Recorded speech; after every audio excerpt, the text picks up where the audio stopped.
हुआ जो है वो गपी वाला चौक, और गपी वाला चौक से जो है वो कलमा चौक पहुँचेगा, जहाँ पर जो है वो मातमदारी की जाएगी, और उसके बाद जो है वो टी चौक पहुँचेगा, जहाँ पर नमाज ज़ोहर अदा की जाएगी। अगर हम जिला भर के जुलूस और मजालिस के हवाले से बात करें तो 121 जो है वो मजालिस बर्पा होगी, और 10 छोटे बड़े जो है वो जुलूस निकाले जाएंगे, जिसमें ए कैटेगरी के 1, बी कैटेगरी के 3 और सी कैटेगरी के जो है वो 6 जुलूस जो है वो निकाले जाएंगे। जुलूस जो है वो अपनी रवायती रास्तों से होता हुआ हैबत कोट, और हैबत कोट से होता हुआ शाम 6:30 बजे लाहौर मोड़ पर अख्ताम पजीर होगा।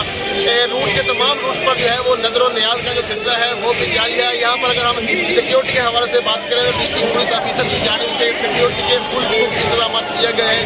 शहर के दाखिली और खाती रास्तों को मुकम्मल तौर पर बंद कर दिए गए हैं। तमाम जो बरंदो वाला मारते हैं वहाँ पर स्नाइपर शूटर तैनात किए गए हैं, और शहर भर में CCTV कैमरे नस्ब किए गए हैं, जिनकी लाइव मॉनिटरिंग की और DC ऑफिस की जा रही है। जो अपने रवायती रास्तों पर जो है वो रवा दवा है।